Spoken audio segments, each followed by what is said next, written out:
Hello, my name is Maggie Boyle, and I'm the Associate Director at Gerard's House. Hi, my name is Roxana Melendez, and I'm the Outreach and Training Specialist and Sharing and Healing Program Director here at Gerard's House. As many of you know, Gerard's House provides free bilingual grief support groups for children, teens, and adults. We run our groups at our center here in Santa Fe, in schools across Santa Fe and the Espanola Valley, and at Okewinge Pueblo. One of our largest programs, Nuestra Jornada, is designed specifically for children, teens, and adults with immigrant roots who have experienced the death of a loved one or separation due to deportation, kidnapping, detention, or borders. We also offer Stepping Stones, a smaller program providing home visits to families who are facing anticipatory grief when a loved one has been diagnosed with a life-ending illness. We know there are so many ways to support young people and families, and you all bring expertise in so many of them. Our goal today is to share insights from our programs and offer a framework we've been using here to better understand and support the grief many kids and families carry, especially amid ongoing political attacks on undocumented families. We do want to say that while this presentation focuses on immigrant families, we recognize that there are other communities that are currently being targeted. All right, so let's start by understanding what is grief. So, the way that we describe grief at Gerard's House is all the things we think, do, and feel after we've lost something or someone important in our lives. And death can cause us to grieve, but there are also many other losses that can cause us to grieve deeply as well. And the reality is that in these moments, many of us, many families, and many children are grieving in our community. As Roxana said, a lot of times when we hear the word grief, we immediately think of death. However, these are some of the other losses that can cause us to go through the grief process. Separation, loss of contact, when someone changes, for example, when they're struggling with addiction, when someone's actively dying, when someone we care about has been deported or is in prison, when a major relationship ends, like a divorce or a breakup, when there's an injury, an illness, or a diagnosis, when there's a loss of job, money, health, safety, home, culture, identity, a dream, and many, many more. This is an activity that we do with our group participants. They create a loss line and draw out or write out all the losses that they've experienced in their lives. And so here are a few examples of those other losses that someone may go through. So for this participant, you can see illness was a loss for her, as she mentions her grandma had a sugar problem, incarceration, as her mom got sent to jail for not having papers, and also the deportation of her mom. She also writes the separation from other important things, such as her dog and her house, and even the presence of her loved ones for special occasions, such as her mom not being there for her birthday or her dad and her brother that forgot her birthday. This activity allows for participants to get to name other ambiguous losses that lack the finality of death. They also get to see losses that they share with others in their group.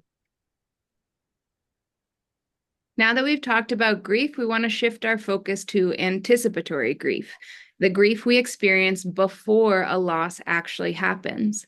This type of grief is complex as it involves mourning what has already changed and also preparing for what's to come.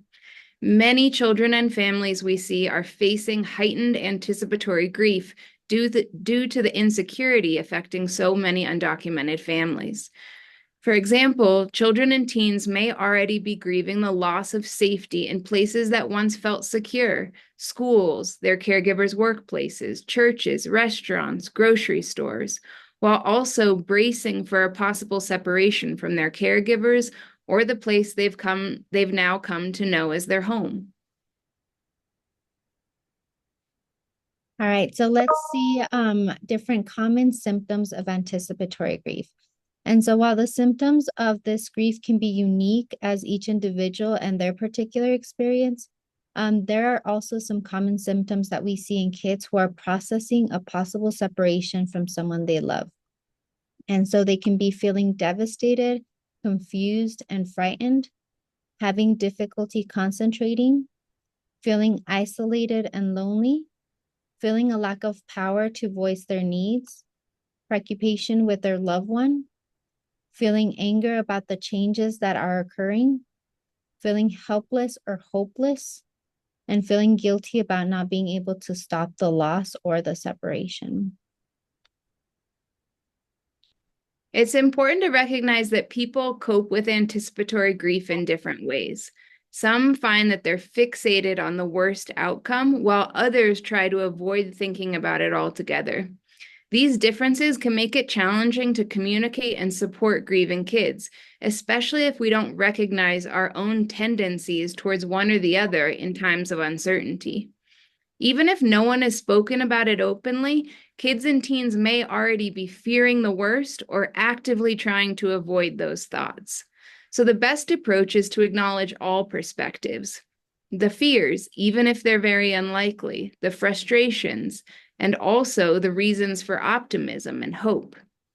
By allowing kids to express themselves without pressure to change, it can help them actually naturally feel a fuller range of emotions. Maybe they'll be able to let some of the hope in, or they'll feel less controlled by denial or avoidance. All right, so now we will talk about 8 ways adults can support students who are experiencing anticipatory grief, along with examples of things you might say for each. The first one is acknowledge how hard it is to see them hurting.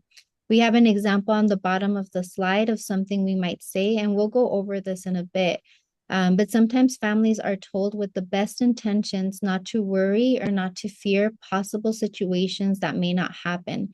But the reality is that in the unknown, there is already so much fear. At times, it may be helpful to help kids and families concentrate on what they do know and can control in the moment. And other times, it may be more helpful to hold space for the fear, the anxiety, the sadness, and acknowledge and validate it instead of trying to make it go away. So, an example of what that may look like is I can see you're really worried about being apart from your parent. And that makes a lot of sense. It's a really big feeling, and I'm so glad you're sharing it with me. Number 2 is gently invite them to talk about it, but avoid pressuring them to open up. We can worry about when to address something like anticipatory grief. Maybe they weren't thinking about it, and now we reminded them. However, by inviting kids to share but not pressing them to share, they then know that we see them and that we're a safe person to talk about it whenever that time is. You might say something like, I noticed that you were having a hard time. Sometimes it helps to talk about it and sometimes not. I'm here for you if you want to share or not. Number 3 is provide clear information for children. If you don't, they will often make up their own reality, which can sometimes cause even more fear. And so the reality of the situation that we're living in is that we may not always have clear information or even an answer to their questions when things are shifting so quickly. And so if you don't know an answer or have clarity on something, it's okay to say, I don't know the answer to that at this moment. And let them know that you will share any new information you get with them. So here's another example of something we could say. We could say, it is possible that blank will happen, but we don't know when, and it may not happen at all. If that happens, this is what we think we would do, and then explain that to them. When we find out more information about that, I will let you know. Number 4, assure them that they will be cared for. As adults, we know that kids can often take what we say to heart. So instead of making promises we can't guarantee, we can involve them in current plans while explaining that plans can change. Regardless, it's very useful to reassure kids that adults will take care of them no matter what. You might say something like, I want you to know that no matter what happens, there are people who care about you and will make sure you're safe, loved, and taken care of. Even if things feel uncertain right now, you're not facing this by yourself. So some children may be relieved to finally be able to talk about this and may listen calmly or even have a lot to say on the topic. while other kids, though, may get upset when worst case scenarios are brought up as possibilities or when they share their own fears. If that happens, that's okay. And it doesn't mean that you have done the wrong thing by bringing this up. It also doesn't mean that you're hurting them. So we acknowledge that no one likes to say things that can cause kids we care about to get upset. But consider this, by you being able to have this conversation with them, you're actually giving them permission to express difficult feelings that were already there. This means you are now giving them a safe and nurturing place to feel and face this with you instead of trying to cope with it and figure it out all on their own without your comfort and without your help. Let them get it out, hold them, and they may feel better afterwards. So, here are some ideas of things you can do or say if a child or teen gets upset during this conversation. The first one is slow down. So, shift from giving information to being with them. Take your time. There is no rush to complete the conversation. The second one is acknowledge that it hurts to think about this or that they don't want to hear about it. So, you can say something like, it's hard to hear about this. It's okay. I'm with you. You're not alone. We're strong and we can face this together. And the last one is remember that if they say they don't want to hear about it, that doesn't mean that they'll feel that way all the time. So this can maybe be an immediate reaction that can pass or shift in a moment or even in a few minutes. And so you can resume the conversation later after the initial reaction passes. So sometimes when children have a reaction like this, like covering their ears or saying no, or I don't want to talk about it, they also really do want to know the truth. And we can probably all relate to times when we felt the same conflicting feelings, not wanting to talk about it, but at the same time, wanting to know the truth about a situation. So the bottom line is that a child reacting to a difficult topic doesn't mean that the child does not want to also really want to know what's going on. Number 5, when so much feels uncertain, consistency and routines can help kids feel safe. It's natural to want to adjust every time a new piece of information or news comes out, or make special plans or exceptions, but maintaining familiar routines can provide stability and grounding, especially during times of uncertainty. All right. So number 6, giving children something to do with their grief. So grief can be so big and abstract that we find here at Gerard's house, it can help to give kids something to do with their grief. Activities that can get feelings out of their heads and feel a little bit more manageable. So here are a few examples of different things kids have done with their grief at Gerard's house through the activities that we use. One of them is the mask activity. We talk about how sometimes it's not easy to show to others, our family, our friends, other people that surround us, how we're really feeling. And so kids get to write or draw on the outside of the mask what they show to the world. It can be a smile, laughing, even saying something like, I'm okay. While on the inside of the mask, they get to draw or write how they're really feeling. Another activity that we do is called before and after. Kids get to draw how their life was before the loss on one side of the page, before all the changes happened. And then on the other side of the page, they get to draw how their life is now. Many kids have also found writing letters or poems helpful. And then another activity that we do is called a memory box. Kids get to decorate a box on the outside with things that represent their grief. And on the inside, they put strips of papers with questions they would have liked to ask the person or any emotions that they are feeling. Number 7, being open to sharing our grief with kids, especially the feelings they might think they're experiencing alone, like guilt and regret. This can be helpful.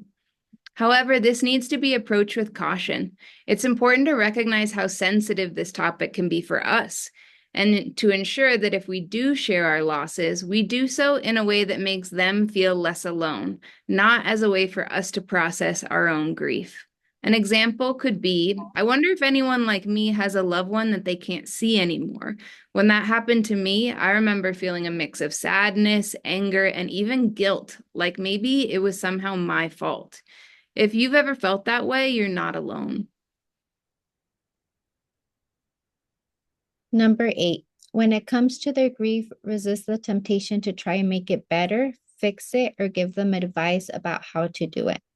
So, all of these things come from a loving and caring space, but we've often heard of kids who are grieving and even adults how helpful it is for someone to just be with them while they're grieving without trying to fix it. An example of something we could say is, I don't even know what to say, but I'm just so glad you told me and I'm here for you. After talking about how to support the young people that we care so much about, we're now going to turn the attention towards ourselves. We recognize that this is not always our first instinct, and yet taking care of yourself allows you to support others more effectively and make sure that you're pouring from a full cup. It also models for kids that feeling grief while also taking care of yourself is okay, because remembering to take care of yourself is not neglecting your children's needs. It's ensuring that you can be there for them in the best way and for the long run, because you deserve the same compassion and care that you extend to others. It's important to listen and make space for yourself in this journey of supporting children and families who are grieving.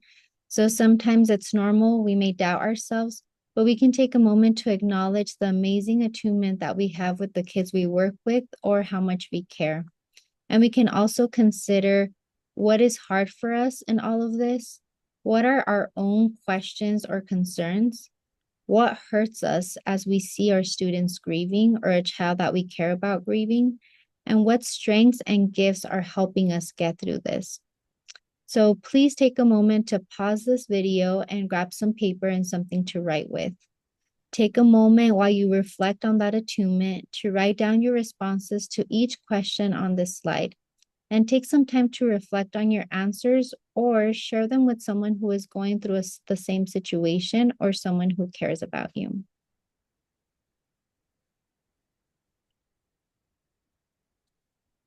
The truth is, many of us right now are feeling very overwhelmed. And when we feel overwhelmed, it can be helpful to take a moment to identify the different emotions swirling beneath the surface of that stress and overwhelm. We invite you to take a look at this list and write down any emotions you identify with right now. Feel free to come back to it as your emotions shift and change. By naming these emotions, we can better understand what we're feeling, which can make it easier to create self-care strategies.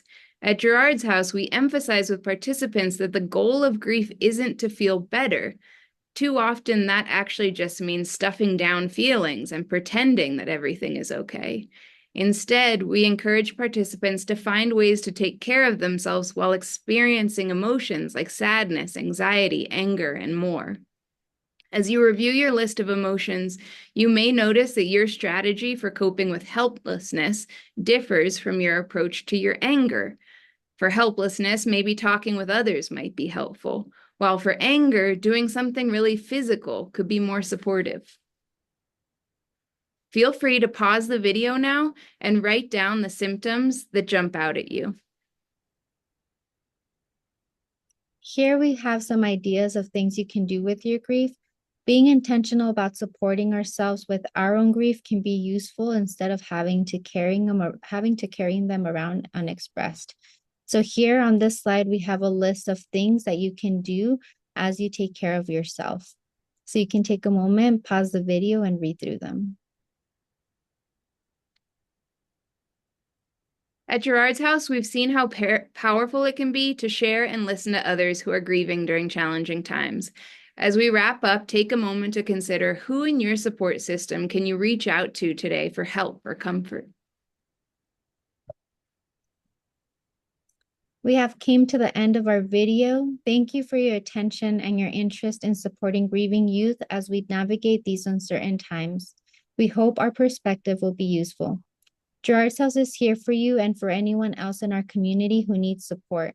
If you have any students or families in need of brief support for a current loss, such as death of a loved one, separation by borders, deportation, detainment, incarceration, or kidnapping, feel free to send them our way. We respond to families as soon as possible, and all of our services are free of cost. Here you'll find a QR code for a resource packet that's full of tips, ideas, activities that caring adults can use to support young people in their lives who are worried about future losses and separations they might face. Thank you for the work you do and joining us in the spirit of justice, love, and healing.